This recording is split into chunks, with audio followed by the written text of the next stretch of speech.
2, 1, cuando quieras. Bueno, buenas tardes. Vamos a empezar esta segunda videoconferencia que habla de las bradiarritmias y arritmias supraventriculares. Como hoy afortunadamente hay varias personas conectadas, pues esto permite que si en algún momento queréis pararme o queréis preguntar alguna cosa, pues que lo hagáis sin ningún tipo de problema, que estáis en vuestra casa para poder hacerlo.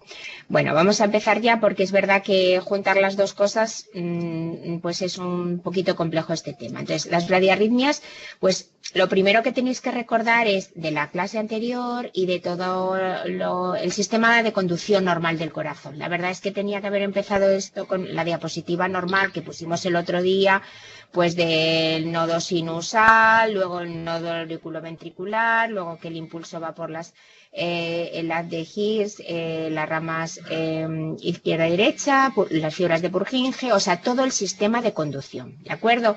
Que para la próxima vez, a ver si pongo de repaso esa primera diapo. Pero bueno, en principio estamos hablando de las bradiarritmias y lo primero que vamos a hablar es de la disfunción del nodo sinusal, que acordaros que el nodo sinusal pues era lo que llamamos el marcapasos fisiológico del corazón, el que manda los impulsos, ¿no?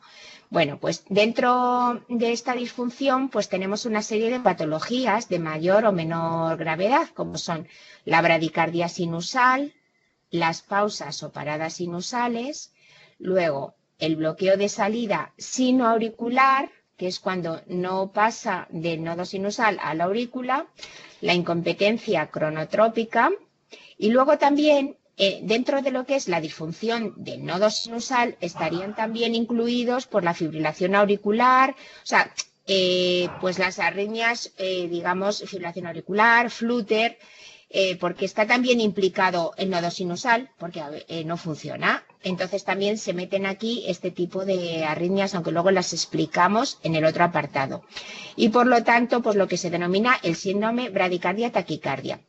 Que síndrome de bradicardia-taquicardia es que en algunos pacientes pues coincide a la vez que tienen una disfunción del nodo sinusal, entonces se pueden tener bloqueos y a la vez pueden tener episodios de fibrilación auricular rápida. Entonces, pues pueden tener algunos momentos en que están lentísimos y otros que están rápidos. En este tipo de síndrome, que es como una mezcla de dos cosas, pues se llama así y muchas veces cuando nosotros, por ejemplo, tratamos a un paciente que tiene una fibrilación auricular, pues le damos un medicamento, vamos a decir, por ejemplo, le queremos frenar.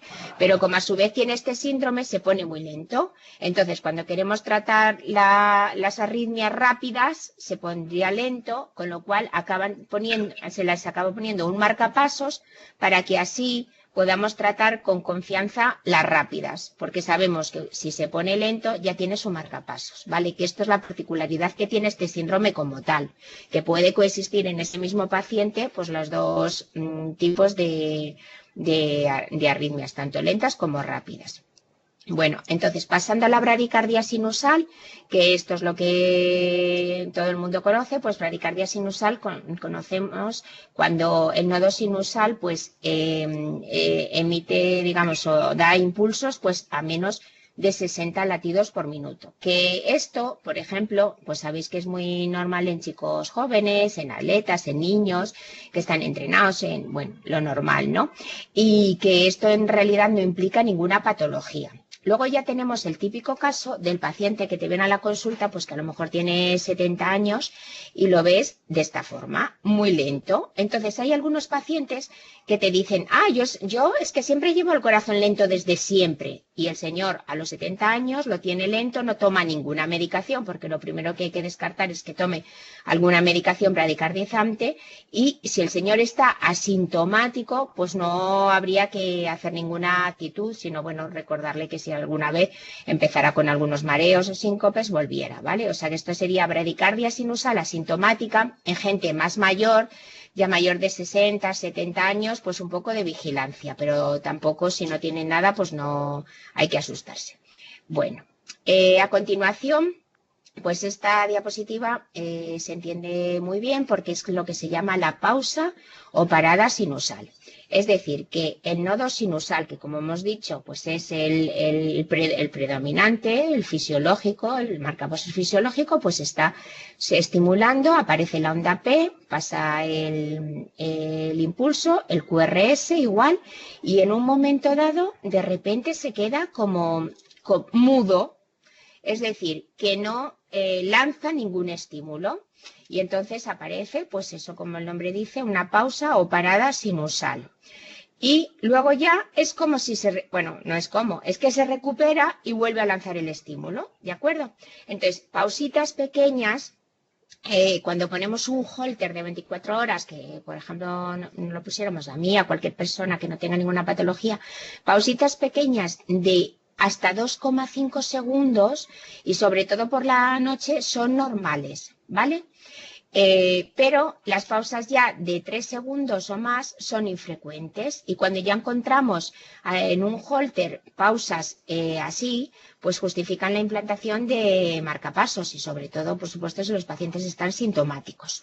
Entonces, bueno, ¿os acordáis que como hemos dicho que cada cuadrito de estos grandes son lo que hemos dicho el otro día, 0,2 segundos, los cuadritos grandes, porque son 5 cuadritos pequeños, que cada cuadrito pequeño es 0,04, pues imaginaros qué fácil es saber que un cuadrito grande son 0,2 segundos. Por lo tanto, 10 cuadritos pequeños, 1, 2, 3, 4, 5, 6, 7, 8, 9, 10, perdón, 10 grandes, hasta aquí serían 2 segundos. Y con lo cual esta mide 4,2 efectivamente, porque es que casi, o si no casi, son 20 cuadros grandes. Bueno, pues estas dos cosas, lo que he dicho, que cuando son de más de 3 segundos ya justifican la implantación de marcapasos, sobre todo en sintomáticos. Si no tienen síntomas, si están en torno a 3, hay que ser seguidos por el cardiólogo y ponerles holter o avisarles en cualquier momento que aparezca sintomatología. Y luego también estas pausas, pues es lo que hemos hablado antes del síndrome Brady-Taki, que estas pausas aparecen sobre todo cuando, por ejemplo, está el paciente en una fibrilación auricular, de repente eso se ve en el holter, claro, termina porque puede estar a lo mejor 1 hora y entonces hay como una pausa larga que es como el tiempo en el que se está recuperando el nodo sinusal y luego pues empieza pues el nodo sinusal ya a un ritmo sinusal, ¿vale? O sea que estas son las pausas o paradas sinusales. ¿Qué es la incompetencia cronotrópica? Bueno, pues la incompetencia cronotrópica es como su nombre, bueno, su palabra indica, es como esa incapacidad del corazón de ajustar la frecuencia cardíaca en respuesta a un aumento de la actividad física o el cambio de las demandas metabólicas. Esto es como la definición, pero se entiende fácilmente. Es decir, que por ejemplo, si yo estoy sentada aquí o estoy o tumbada o dormida, pues mi frecuencia cardíaca será más lenta, pero si yo voy a ir a la calle y el autobús se va y voy corriendo, pues ahí el corazón tendría que ir más rápido. ¿De acuerdo? Entonces, ya uniéndolo un poco con lo que hemos dicho antes de la bradicardia sinusal asintomática en pacientes mayores, pues esa bradicardia sinusal asintomática no tiene importancia si el corazón de esa persona, cuando requiera un poquito más de actividad o de aumento de la actividad física, pues si aumenta la frecuencia, pues eso está bien, ¿no?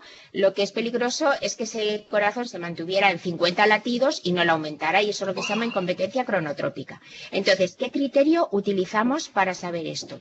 Bueno, esto es como lo de la prueba de esfuerzo. No sé si habéis oído que si yo hiciera una prueba de esfuerzo, pues a mí lo que me van a pedir de frecuencia cardíaca máxima, la máxima es 220 menos la edad.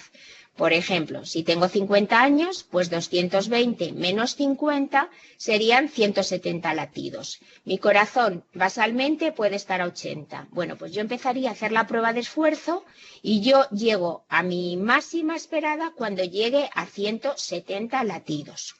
¿De acuerdo? Bueno, pues lo normal es que yo pudiera alcanzar el 80%. He dicho 100%, 170, bueno, calculamos el 80%, pues vamos a imaginar que son 140, que era de memoria, no lo sé.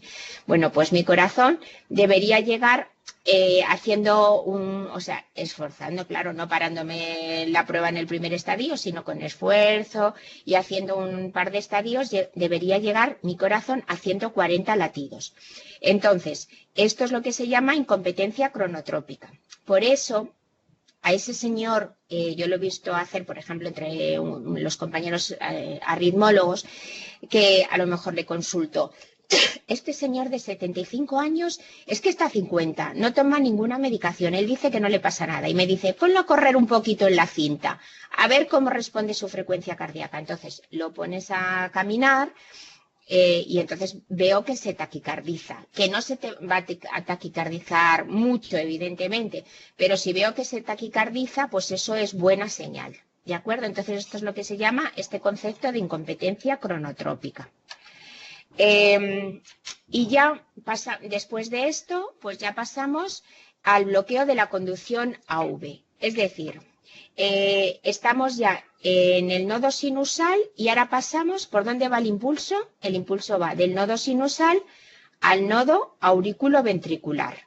Bueno, pues en este caso de bloqueo de la conducción auriculoventricular, pues lo que ocurre es que los impulsos auriculares son conducidos con retraso o no son conducidos a los ventrículos. Bueno, dice, en un momento en que la vía de conducción, claro, no está en periodo refractario, porque hay un momento siempre en que está en periodo refractario y no pasan, pero bueno, en caso de que no estuviera, ¿no? Entonces, esto es lo que tiene el término genérico de bloqueo de la conducción auriculoventricular. Es decir, que sí que se producen los impulsos en el nodo sinusal, hay una P, porque se estimulan las aurículas, empieza a haber un PR, pero luego ahí se corta. No pasa ya por el nodo auriculoventricular, con lo cual no va a pasar luego a la de His, a las ramas, a las fibras de Purkinje y no va a haber complejo QRS. Entonces, aquí tenemos 3 grados. El bloqueo AV de primer grado, el de segundo grado y el de tercer grado. En el bloqueo AV de primer grado sí que pasan, pero pasan con retraso. ¿Qué es esto, no? Entonces todo el mundo sabe el caso, ahora lo veremos, de la onda P y el intervalo PR, bueno, que lo veremos ahora, y como pasan con retraso, pues es lo que denominamos el PR largo, ¿vale? Bueno, eso sí que llegan a pasar, con retraso, pero pasa. Pero ya en el bloqueo AV de segundo grado, pues ya distinguimos un bloqueo de segundo grado tipo 1 o MOVID 1 o con conducta Benkeback y un bloqueo AV de segundo grado tipo 2 o MOVID tipo 2, que los vamos a ver ahora, y dentro de este es el bloqueo 2-1. Y finalmente tenemos el bloqueo AV de tercer grado. Como vamos a ir explicándolos uno por uno, pues vamos a ir viendo las diapositivas y explicándolos. Bien, entonces, en el bloqueo AV de primer grado, es lo que hemos dicho, es una prolongación anormal del intervalo PR, que dijimos el otro día que era entre 0,12, que son 3 cuadritos pequeños, y 0,20, que son 5 cuadritos pequeños, ¿vale? Que en las personas mayores se considera que puede ser, con el tiempo, se va incrementando siendo normal y puede ser hasta 0,22. Y en los niños también puede ser un poquito más corto de 0,12, ¿vale? O sea que también dependiendo de la edad. Pero bueno, no es mucho más, quiero decir que 0,22 pues no es poco más de 0,20, ¿vale? Entonces, aquí este ejemplo lo he puesto, que ya lo vimos en el otro día, porque es muy espectacular, porque es que vemos que si lo que tendría que haber desde el inicio de la onda P hasta el inicio del complejo QRS, solamente como mucho, aquí que se ve bien sería un cuadrito grande, bueno, pues aquí prácticamente hay 2 cuadritos, me parece que eran 375 o 0,37 segundos, casi el doble de 0,2, casi 0,4 segundos. Entonces este es el bloqueo AV de primer grado, que en este caso, este ejemplo es de la consulta y era un chico joven, entonces en principio pues tampoco se le tiene más en cuenta, y si fuera una persona mayor pues hay que descartar que tenga otros grados de bloqueo, porque está dentro de lo mismo. Empezamos con el de primer grado, pero luego puede ser segundo grado, entonces hay que descartar otros tipos de bloqueo más altos. Vale. Ahora seguimos ya con el bloqueo AV de segundo grado, que sería el tipo 1 o MOVIT 1. Entonces, ¿qué ocurre? Pues aquí lo que ocurre es que el nodo sinusal da un estímulo, entonces se ve la onda P, pasa normalmente, intervalo PR, bueno, se pasa a través de las fibras de Purkinje, se estimula complejo QRS, ¿de acuerdo? Normal. Y el siguiente es como si dijéramos, como a nivel del nodo AV está un poco cansado y ya pasa con más retraso. Y digamos que este PR se alarga, pero pasa. Al siguiente, ese nodo AV está todavía más cansado, digamos por alguna forma, entonces se alarga más. Y llega un momento en que solo hay una P suelta y no pasa. No pasa, se cansó del todo el nodo V, pero luego ya se vuelve a recuperar y vuelve a hacer pues esta misma cadencia. Y esto es lo que se denomina el bloqueo AV de segundo grado tipo 1, que en principio está dentro de lo que también pueden ser características benignas, porque de momento no es indicación así como tal de marcapasos, ¿vale? Dependiendo de la sintomatología del paciente y demás. Y esta conducta tipo Benkeback, pues también se ve en jóvenes, en adolescentes, en adultos jóvenes y por la noche. Entonces, si solo es así y en un holter, que es donde te lo suelen describir, si observa conducta MOVIT 1 en periodos nocturnos o bueno, pues tampoco, bueno, pues observación y que el paciente al leccionarlo de si tiene algún síntoma y demás, irlo siguiendo en la consulta. ¿De acuerdo? Por lo general, también lo veis y es fácil de distinguir y todo el mundo ya sabe que es alargamiento progresivo del PR. Y luego ya tenemos que ya pasamos a ser grave e indica implantación de marcapasos, que es el bloqueo AV de segundo grado tipo 2 o MOVIT 2, que en realidad se ve muy bien aquí, o sea, nodo sinusal pasa bien a través de nodo auriculoventricular, estimulación, bien, pero de repente es como en un momento dado el nodo auriculoventricular no deja pasar el impulso. Así, de repente, ¿no? Entonces, pueden ser conductas o esporádicas, ¿vale? Que lo veáis esporádicamente o que sea con una cierta cadencia, ¿veis? Por ejemplo, que sería el 3-2, quiere decir que pasan 2, pero una no. O sea, de 3 pasan 2, ¿vale? Vienen otras 3, pasan 2 y una no. O, por ejemplo, sería menos grave, digamos, porque de 4 pasan 3 y una no. Aún así, como ya es un bloqueo de segundo grado tipo 2, pues suele ser indicación de marcapasos, ¿vale? Por lo general y en la mayoría de los casos. Entonces, ahora la siguiente diapositiva, que es muy bonita, o sea, os habéis fijado en estas, que es que 3 pasan y una no, 2 pasan y una no. Pero ¿cuál sería lo más grave de este tipo de bloqueo? Pues que una pasara y otra no, una pasara y otra no. Y esto es lo que tenemos en esta diapositiva. Que esta diapositiva, yo me sé quién se ve las videoconferencias, porque luego hay un ejercicio de estos, entonces, bueno, pues el que se las ve sabe que esto es uno pasa y otro no. Uno pasa y otro no, ¿vale? Entonces esto es un bloqueo AV de segundo grado, 2, 1. El tipo 2, pero 2, 1. Que el 2, 1 significa que de 2 una pasa y otra no. Bueno, pues esto se equivoca a veces, que es la otra respuesta que suelen escribir los alumnos, con el bloqueo AV de tercer grado o completo. ¿Y por qué? Pues porque piensan que las aurículas van por su parte y no conduce ninguna, y los ventrículos es un ritmo de escape. Pero no, esto fijaros que es diferente, porque aquí esta P, digamos, sí que conduce y esta no. Esta P sí que conduce. Y la diferencia con el bloqueo V de tercer grado es que las P's van por su cuenta y los QRS van por su cuenta. Y no hay ningún intervalo PR que sea fijo, porque no conduce ninguna P, ¿vale? Y esa es la diferencia. Entonces, bueno, es una confusión, en realidad también es para poner un marcapasos en ambos casos, porque aunque a veces está mediado por una insuficiencia renal, porque toman alguna medicación, esta paciente era mayor, tomaba verapamil, son grados de bloqueo altos, bueno, pues ya hay que tener un poquitín de cuidado con que pase esto. Pero bueno, la anécdota es que este es el de segundo grado tipo 2, 2.1 y no es lo mismo que el de tercer grado.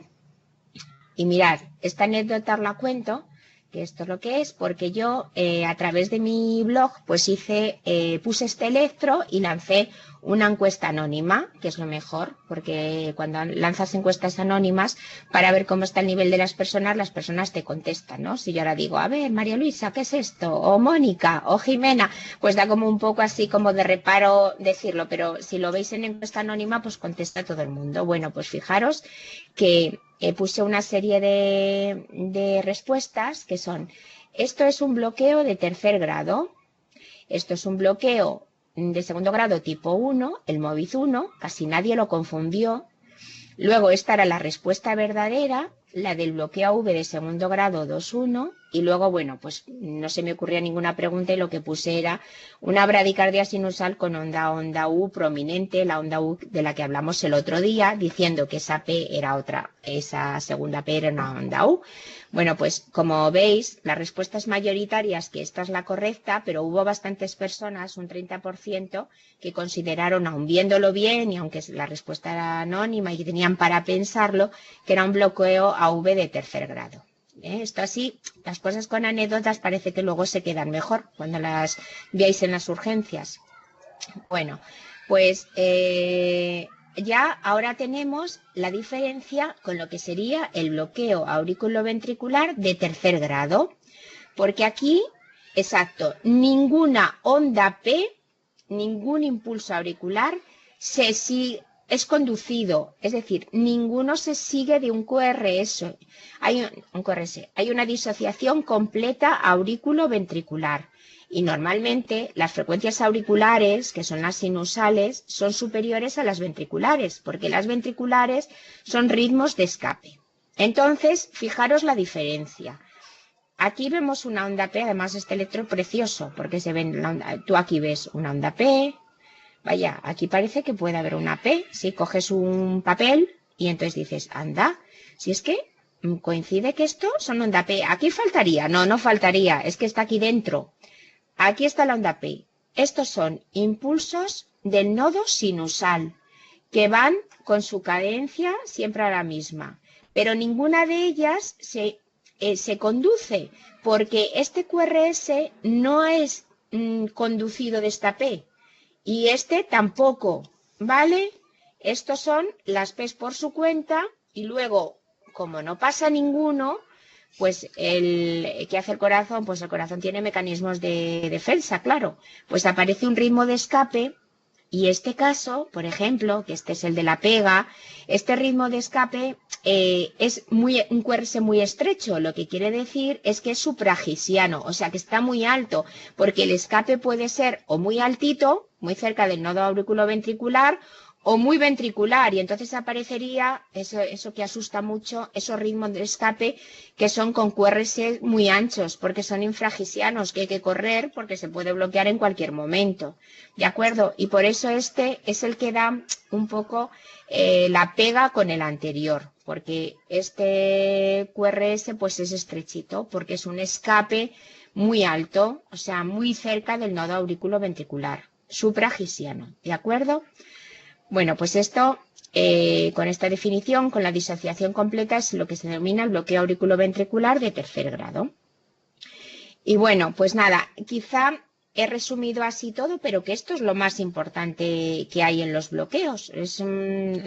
Las bradiarritmias en general, pues se las distinguís y las sabéis tratar. Y si, por ejemplo, viene una paciente a urgencias, pues que viene a 30, pues a lo mejor esa señora pues estaba tomando verapamil, como es el caso. Os estoy poniendo un ejemplo práctico. Ha hecho una insuficiencia renal porque con este calor que tenemos pues se ha deshidratado.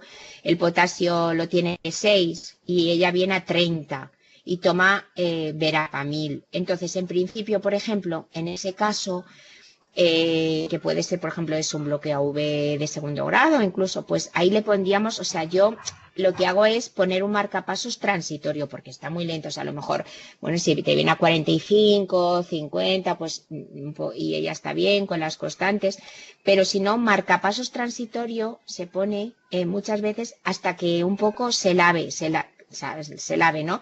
Le funcione el riñón, hidratación.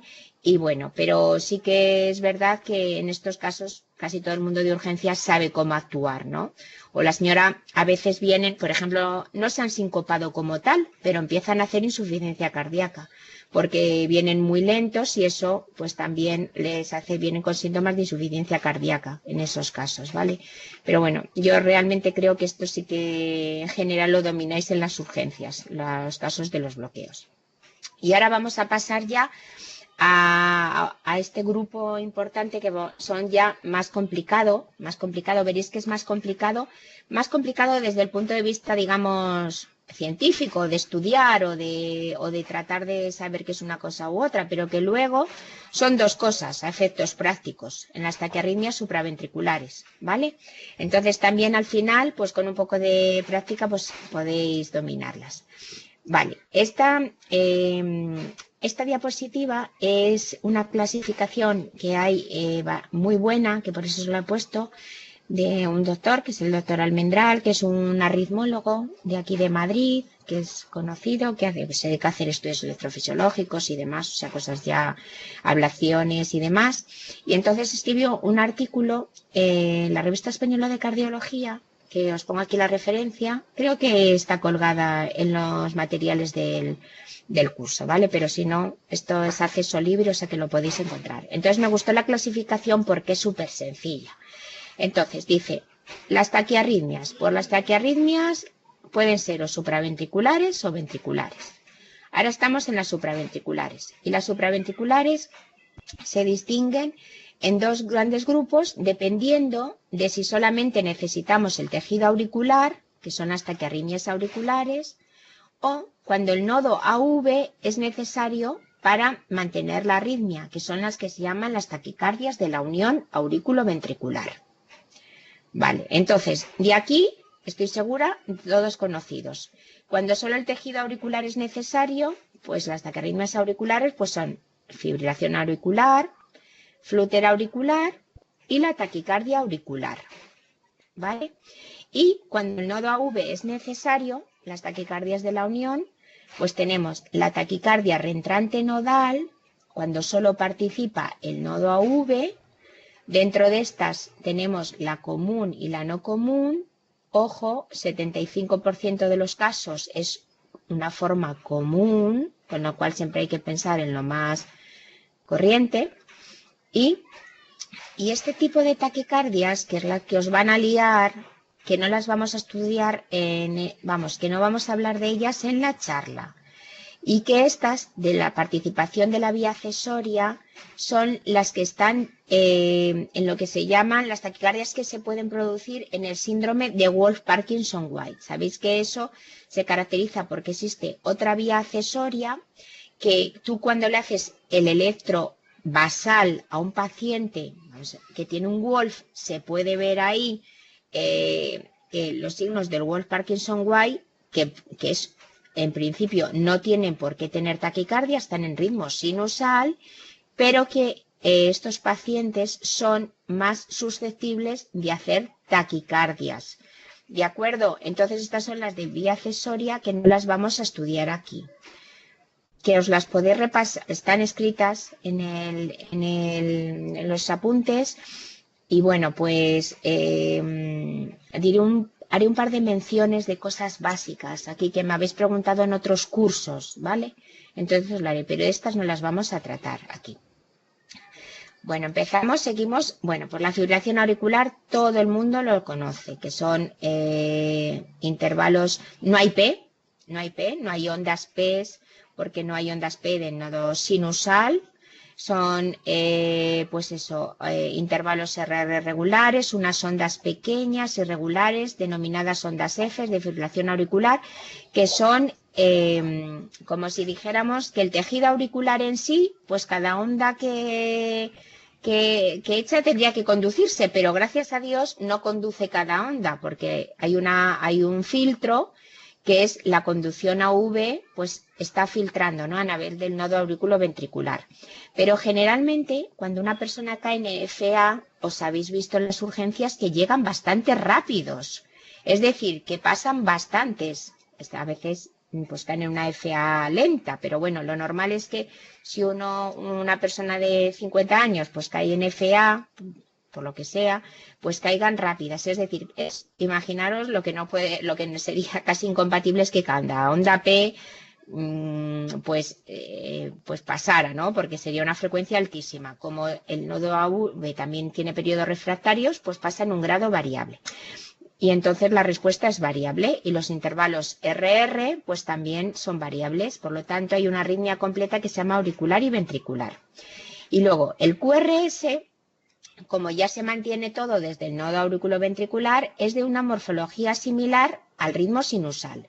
Es decir, que tú ves el paciente que estaba en ritmo sinusal y que luego ha caído en fibrilación auricular y los QRS pues tienen que ser iguales. De forma que si también en su ritmo sinusal normal tiene un bloqueo de rama izquierda o un bloqueo de rama derecha, si cae en FA, pues aparece un ritmo muy rápido que lo vemos con bloqueo de rama izquierda y que en algunos momentos, como hemos explicado en algunas otras charlas, pues nos preocupa porque es un QRS ancho, pero es una FA, porque el señor ya tenía un bloqueo de rama izquierda, ¿vale?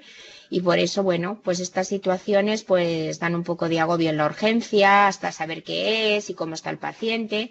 Pero bueno, en una urgencia de un hospital es verdad que nunca estáis solos y quizá yo di el año pasado, hace unos meses, un curso de electros para médicos del Servicio de Atención Rural de aquí de Madrid.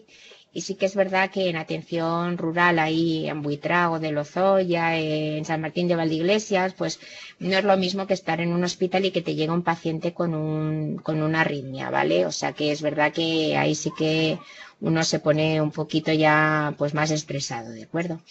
Bien, esto sería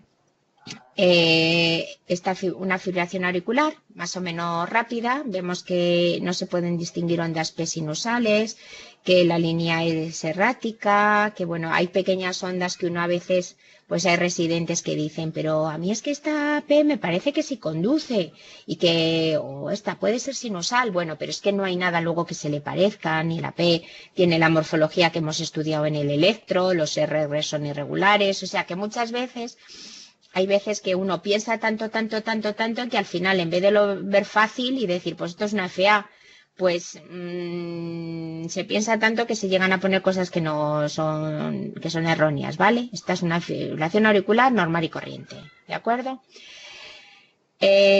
A propósito de esto, tengo aquí 2 diapositivas que me vais a permitir porque es verdad que este curso es de electros, pero en una de las veces, claro, decís, es que queremos más, queremos no solamente saber electros, queremos saber cómo se trata.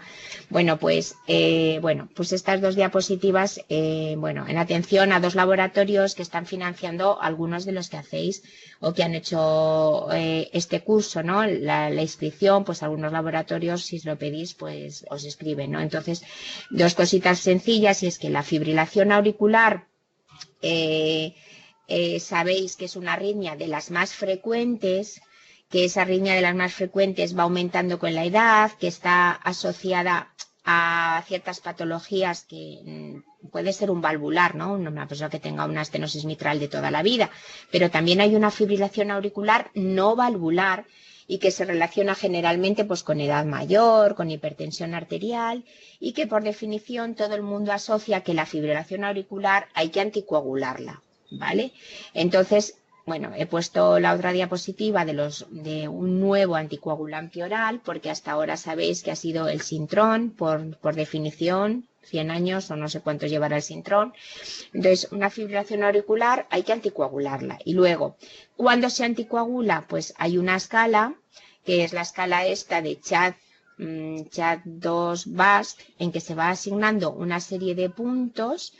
Y ahora, según los puntos, hay que utilizar el Sintrón o cuando estén más libres utilizaremos ya los nuevos anticoagulantes orales, que el problema de los nuevos anticoagulantes orales que han demostrado ser tan buenos en prevenir la embolia como el Sintrón y no tener tantas hemorragias como el Sintrón es que son muy caros a día de hoy, porque han estado muchos años desarrollándolos, entonces pues en principio cuando salen estos nuevos medicamentos, hasta los 10 años de patente, pues claro, salen caros y como tienen que ser financiados por el sistema público, pues se financian en determinados casos. Bueno, entonces todo el mundo de los que estáis aquí, supongo que, vamos, la primera que también se lo sabe es la R1 del Ramón y Cajal, porque se la ha estudiado cuando estudiaba cardiología en cuarto, pues la escala CHAD-VASc con los puntos que dan. Insuficiencia cardíaca, 1 punto. Si el paciente es hipertenso, otro más. Fijaros cuánto puntúa ya tener más de 75 años, 2 puntos. La diabetes, 1. Por supuesto, haber tenido un ictus antes o una IT, pues si ya has tenido una IT y tienes una FA, también más puntos. Enfermedad vascular, que se llama la enfermedad vascular periférica, la placa aórtica, una enfermedad de carótida. Luego la edad entre 65 y 74 años, 1 punto, y el sexo femenino, 1 punto. ¿Qué quiere decir? Ahora pasamos a cuándo se anticoagula. Fijar, estas son las nuevas guías que salieron en el 2016, hace nada. Las últimas guías de fibrilación auricular. Hablando, por supuesto, de fibrilación auricular no valvular. No estamos hablando de fibrilación auricular valvular con una estenosis que siempre se va a anticoagular y con Sintrón. Estamos hablando de esas de un paciente de 80 años que es hipertenso. Bueno, pues miramos con la escala CHAD-VASc cuánto punto tiene. Y si tiene 0, que la verdad es que 0 ya es que sería pues un paciente pues joven de menos de 64 años, no tener ni siquiera ser varón, porque el sexo femenino también ya da 1 punto. O sea, pues un paciente que es como que ha tenido una anecdóticamente una fibrilación auricular. Ahí con 0 ni se anticoagula ni se antiagrega, que antes se antiagregaba. Y con 1 ya se debe considerar la anticoagulación. Y ya con 2 o más de 2 ya hay que anticoagular. O bien con el Sintrón o bien, según las indicaciones, con los nuevos anticoagulantes. ¿De acuerdo? Bueno, pues me encantaría dar como todo un curso de fibrilación auricular y de todas estas cosas, los nuevos anticoagulantes, pero hay que seguir para adelante porque estamos con las arritmias ahora supraventriculares. Y una vez conocida la fibrilación auricular, también conocéis mucho el flúter auricular, porque el flúter auricular pues es una taquicardia también que la distinguís muy bien de QRS estrecho. En realidad el mecanismo es lo que se denomina una macro reentrada en la aurícula en sentido antihorario, ¿vale? Al revés de las agujas del reloj. Y este es el flúter auricular típico común, el que todos conocéis, el que es el 90% de los casos. O sea que siempre nos vamos a ir a lo que es más común. Entonces este es el de los dientes de sierra, ¿de acuerdo? Que ahora vamos a ver un ejemplo. Pero también hay un flúter auricular típico no común y otro que es atípico.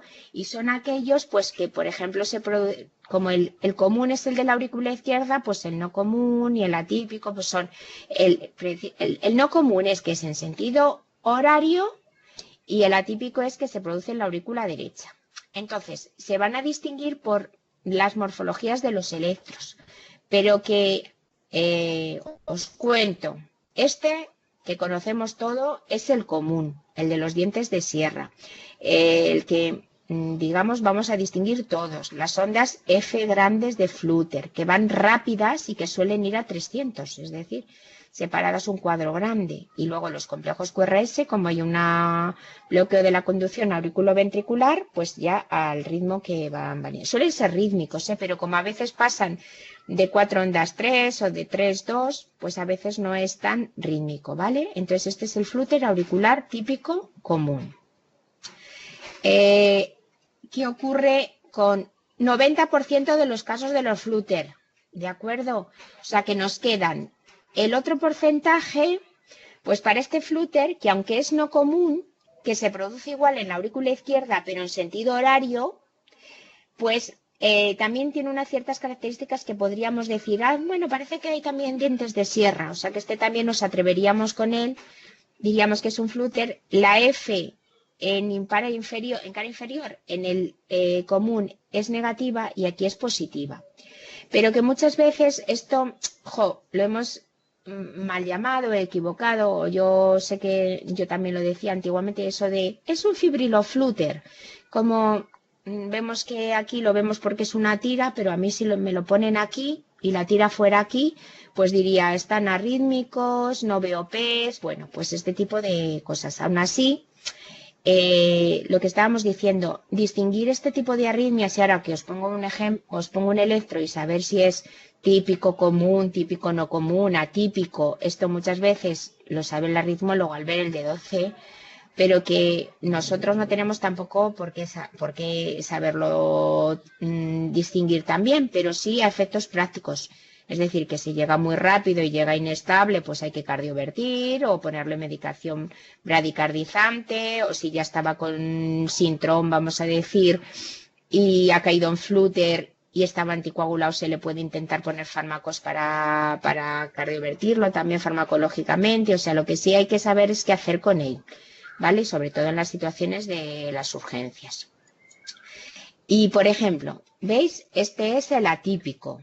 Y el atípico, pues es lo que yo os decía. Esto lo he sacado porque lo he sacado de la bibliografía y que probablemente este señor tenga hecho un estudio electrofisiológico, pero si lo vemos aquí, pues bueno, pues a lo mejor podemos decir que es una FA y tampoco metemos tanto la pata. Pues esto es un flúter auricular atípico que encima se genera en la aurícula derecha, que es muy raro, ¿vale? Entonces, bueno, lo que sí tenemos que saber todos es, esto no es sinusal, ¿vale? No es sinusal. Y el QRS es estrecho y no me está asustando. Y encima el paciente viene a la urgencia y tampoco va tan rápido. Bueno, pues vamos a ver un electro antiguo, vamos a ver si ya está diagnosticado, vamos a ver si es ahora, ¿de acuerdo? Pero lo importante es qué actitud tomar con este señor, más que ahora decir, pues es que es el atípico que viene de la aurícula derecha o que se ha generado en la aurícula derecha en sentido antihorario, horario, ¿de acuerdo?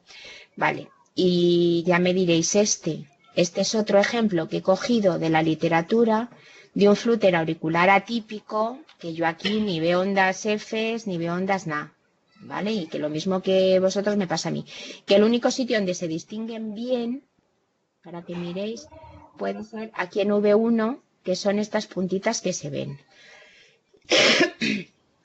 Bueno, entonces, en principio, hemos hablado de fibrilación auricular, hemos hablado del flúter, no rayaros ahora con el flúter, que el más frecuente es el típico, el de las ondas de sierra, y ahora pasamos al tercer apartado, que es la taquicardia auricular, que aquí ya se vuelve a rizar el rizo todavía más, porque la taquicardia auricular pues también se origina en el músculo auricular, y entonces no se originan las ondas P sinusales, pero sí que se originan en la aurícula, ¿de acuerdo? Entonces podemos ver unas ondas P que no son sinusales, porque no tienen las características de las sinusales, pero como están más abajo, pues sí que son unas P auriculares.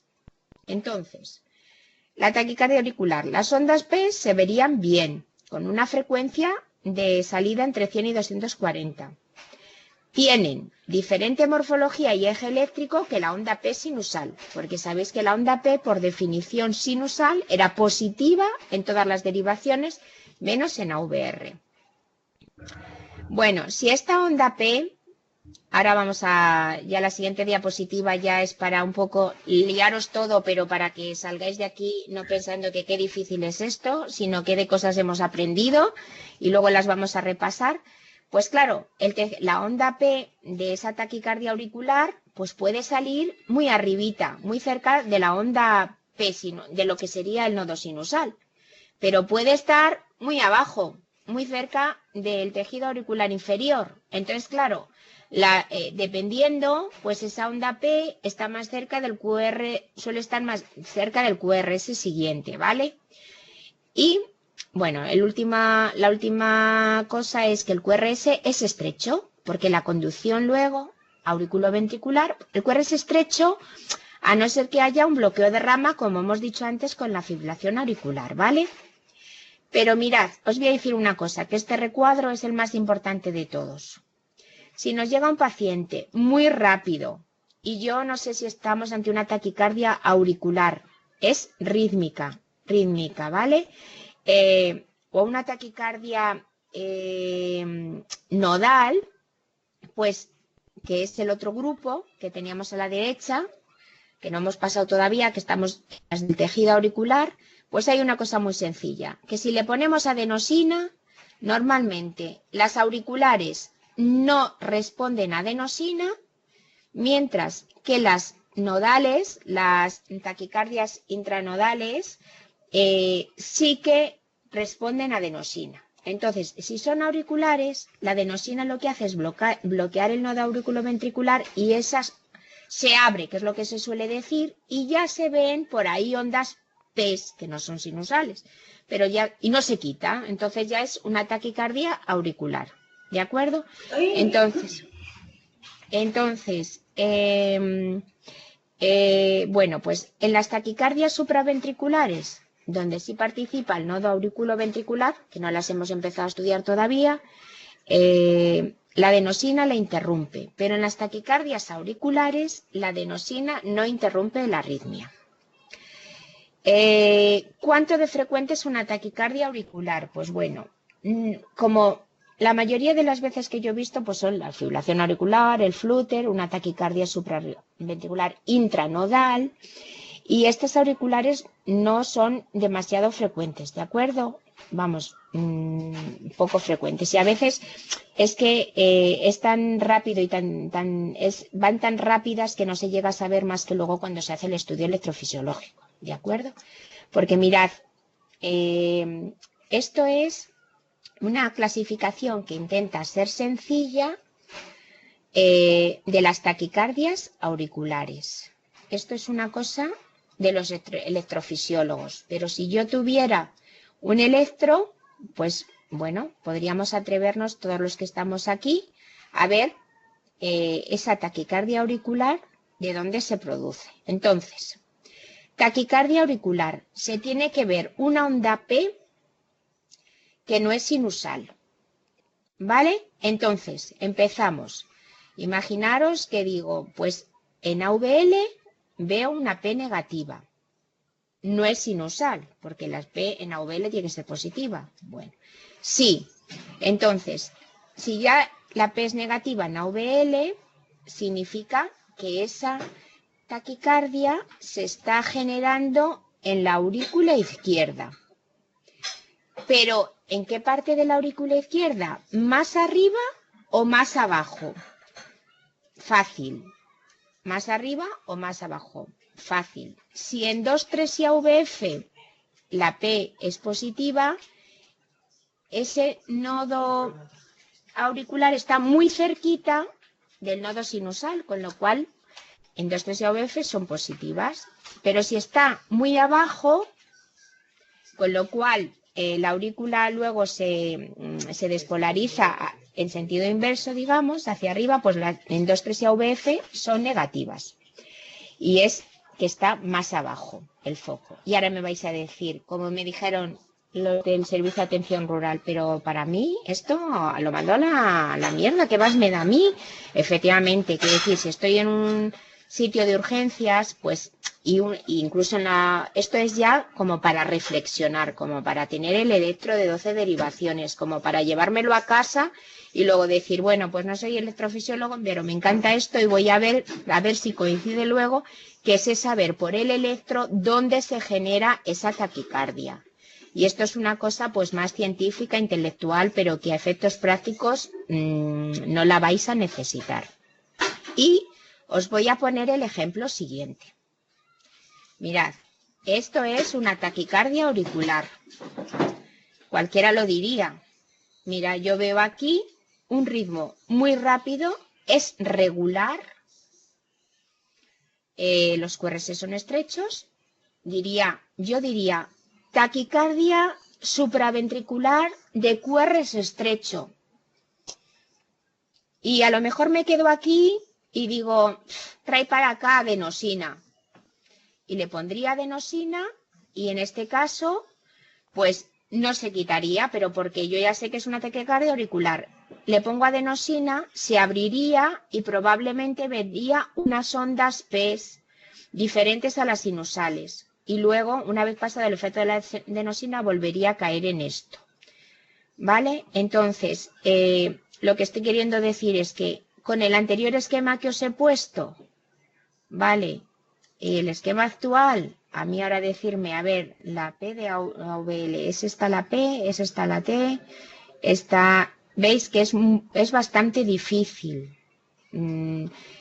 hacer un diagnóstico y siendo todavía tan rápido, ¿vale?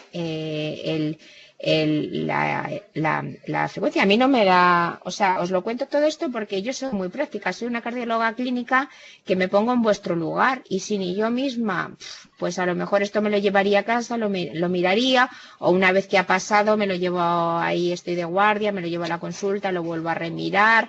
Me parece que aquí sí que parece que hay unas ondas que pueden ser unas ondas PES, pues demás, ¿vale? Pero lo importante más bien es la actitud terapéutica en este caso.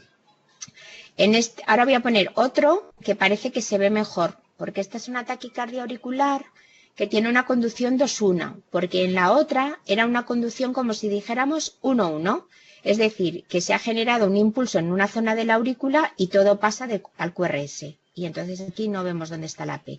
Pero aquí de cada 2 pasa una. ¿Vale? Y entonces aquí pues a lo mejor sí que podemos hacer esto que hemos dicho. Dices, a mí este ejemplo no me parece sinusal porque aquí estoy viendo una P en AVL que es negativa.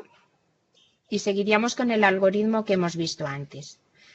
Vale, de todas formas, saber que la taquicardia auricular tampoco es tan frecuente y que si está rápida como la otra, tenemos ya el viejo truco de la adenosina, como os he dicho. ¿De acuerdo?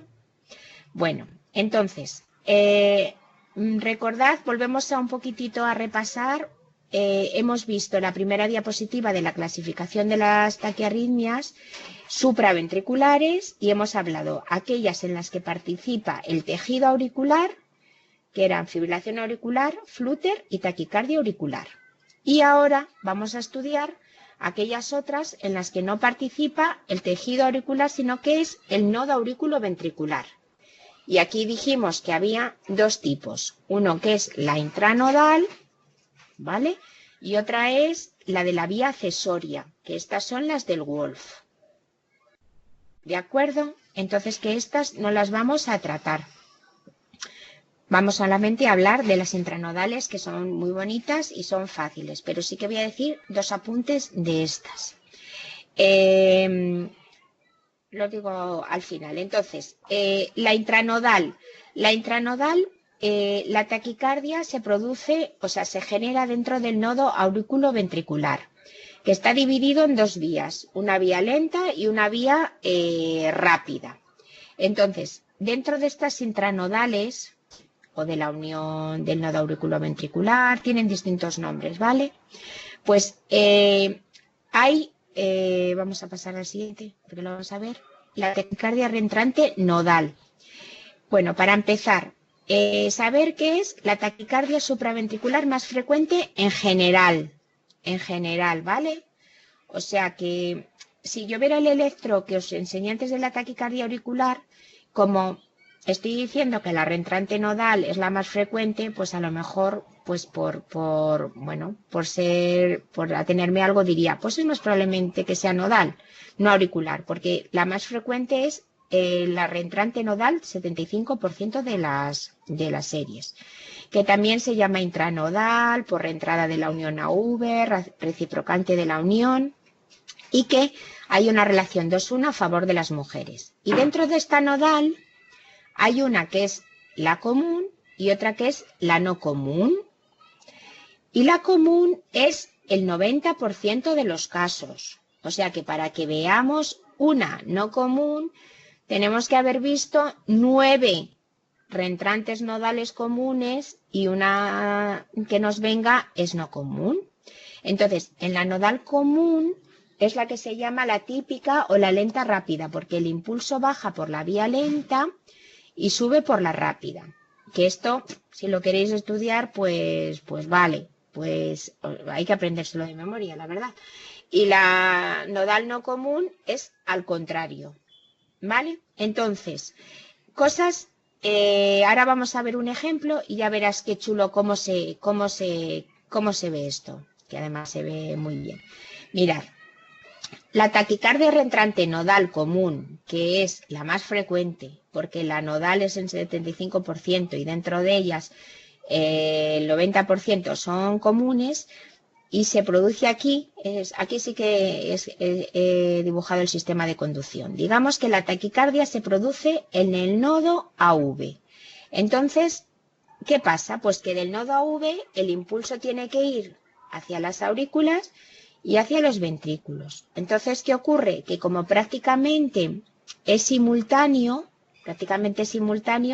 no vamos a ver onda P, o si la vemos, está aquí dentro del complejo QRS.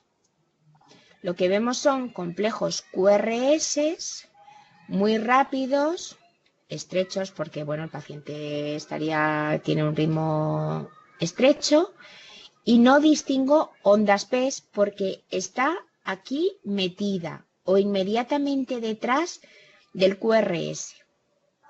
Es decir, imaginaros que tenemos el nodo AV aquí, se produce la taquicardia, entonces, como prácticamente es a la vez la despolarización de los ventrículos y de las aurículas, pues lo que correspondería a la despolarización de las aurículas está prácticamente a la vez que el QRS un poco detrás. Entonces, ¿esto qué hace? Pues que aparece como una falsa, a veces en V1 se ve una falsa R' en V1, que es lo que se llama una pseudo R' en V1. O bien aparecería una pseudo S, aquí no se ve, he buscado otro ejemplo, pero este no se ve, en derivaciones inferiores. Y esa es la P, o sea, la P que está metida ahí y que es retrógrada. Punto número 1 para que lo sepáis.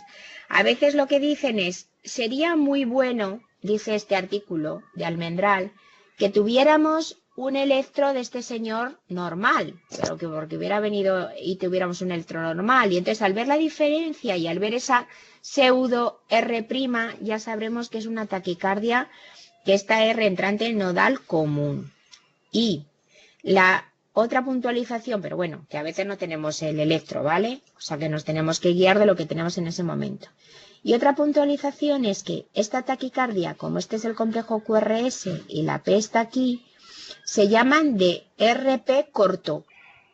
RP corto, porque hay muy poquita distancia entre el QRS y la P, esa que la P esa de despolarización auricular, ¿vale? Y entonces esta se llama la taquicardia reentrante nodal común de RP corto, en la que dice aquí, no siempre es fácil identificar la onda P, ya que como la activación de las aurículas y los ventrículos es prácticamente simultánea, pues esta onda P retrógrada puede quedar oculta dentro del complejo QRS y entonces un poquito hace un disturbio en el complejo QRS, ¿de acuerdo? Efectos prácticos, nos viene un paciente así, adenosina en el 80% de los casos, la adenosina endovenosa. Bueno, antes las dosis eran 6, si no 6, 12. Se puede empezar con la de 6 y si no se pasa la de 12. Hay gente que ya directamente hace la de 12.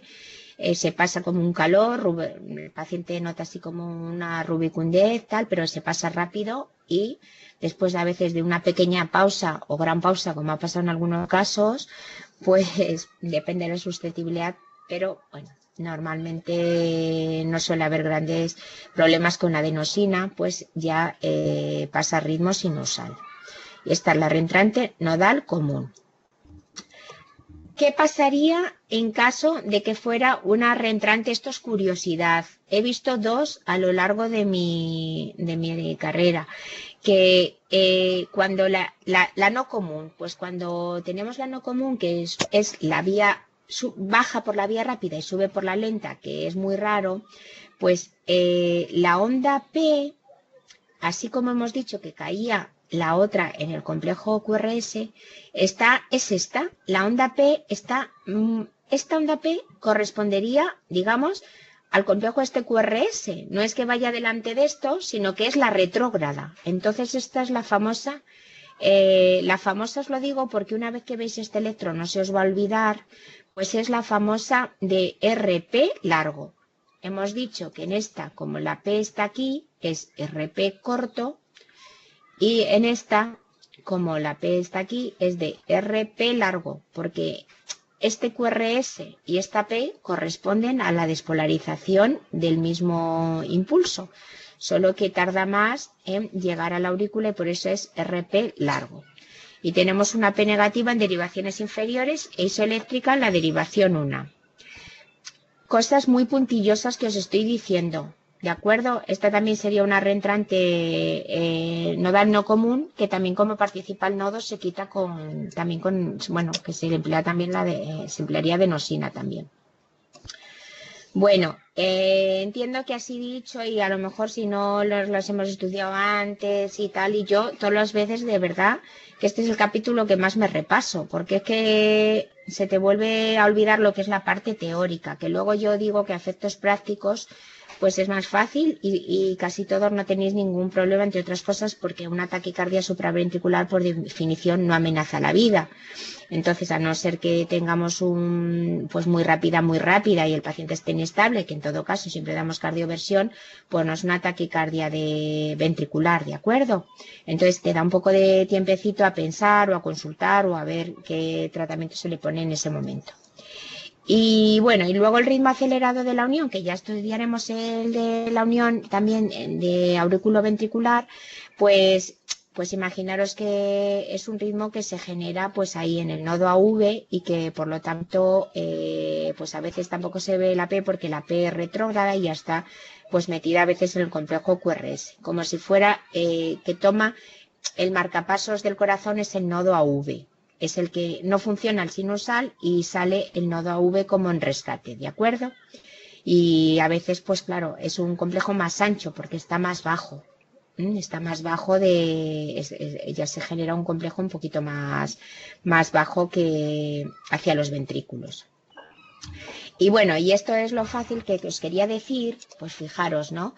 Dice, ¿cómo actúa la adenosina? Esto también es de un libro, ¿no? Entonces, pues para que veáis que no solamente tenéis vosotros problemas, durante una taquicardia supraventricular, yo me veo esto, viene el paciente rapidísimo, encima, para colmo, tiene un QRS ancho, que lo tenía de base el señor, ¿vale? Puede ser una miocardiopatía dilatada y entonces, pues es que yo ahora mismo aquí, pues no sé si es nodal o si es un flúter y le he puesto adenosina y como hay un bloqueo de conducción transitorio, ¿veis? Aparecen las ondas F de flúter, que esto es, ¿qué hace la adenosina cuando no sabemos distinguirla? La ponemos y en ese caso la abre pero no la quita porque luego seguiría otra vez tan rápido, pero ya sabemos que es un flúter, está muy rápido y en este caso no se va a quitar así por así, con lo cual seguramente que le daríamos una cardioversión.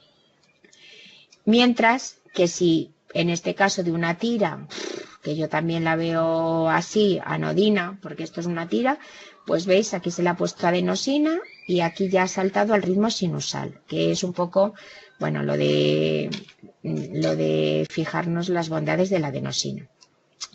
Y antes de pasar ya a lo último, que es que la última es la última diapositiva, pues mirad, surgió dudas en el síndrome de Wolff-Parkinson-White sabéis que estos pacientes son más propensos a tener fibrilación auricular, ¿vale? Y luego hacen otro tipo de taquicardias, que es lo que os he dicho que no íbamos a tratar, que es ese grupo de taquicardias donde participa la vía accesoria, ¿vale? Que son taquicardias supraventriculares y también participa el nodo y la vía accesoria. Bueno, las taquicardias en estos pacientes con Wolff, las más frecuentes son las taquicardias que se llaman ortrodrómicas.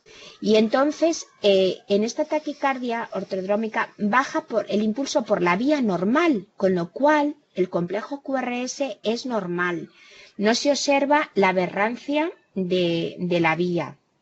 Entonces me preguntaron una vez, y que además esto lo pone en estos apuntes, en este artículo que os he dicho, que cómo puedo distinguir yo si me llega una persona que eso no tenga un Wolff y que encima le ponga adenosina y vaya mal. Bueno, en las taquicardias supraventriculares, que son rítmicas, se puede poner en el Wolff también adenosina.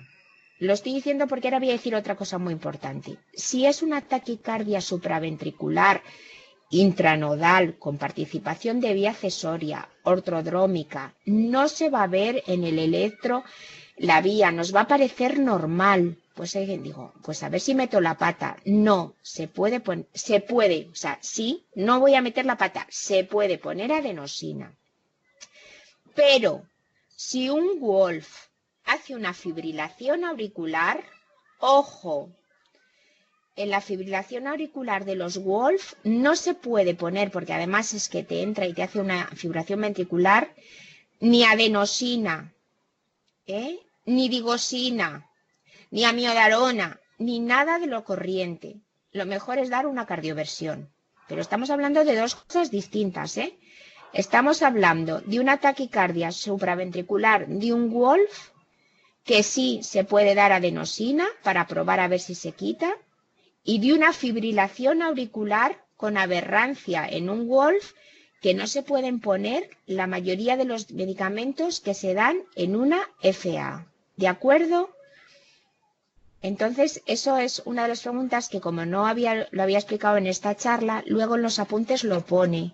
¿Vale? Pues lo leéis, porque sí que es verdad que alguien dijo, pues a ver si le pongo adenosina en una taquicardia supraventricular, que es un Wolff, y meto la pata. No se mete la pata, pero no se la pongáis si es una fibrilación auricular. Bueno, pues efectivamente es que la adenosina tampoco se pondría en una fibrilación auricular que yo tuviera claro que es una fibrilación auricular de complejos arrítmicos, ¿vale? Solo lo pondría en complejos QRS totalmente rítmicos, que pienso que están en una taquicardia paroxística supraventricular. Pues eso queda dicho. Y ya finalmente hay una diapositiva que la voy a dejar aquí un ratillo, porque esta no sale en los apuntes, que es cómo distinguiría yo una taquicardia de QRS estrecho. Pues mirad, primero empiezo mirando. ¿Es regular? Y digo, no, no es regular. Si no es regular, pues puede ser una FA o un flutter, hasta con conducción variable, o incluso una taquicardia auricular de las que se llama multifocal, que tienen distintos focos y bueno, parece una FA, ¿vale? Porque es irregular, esto está claro. Y si es regular, pues mira a ver si hay ondas PES.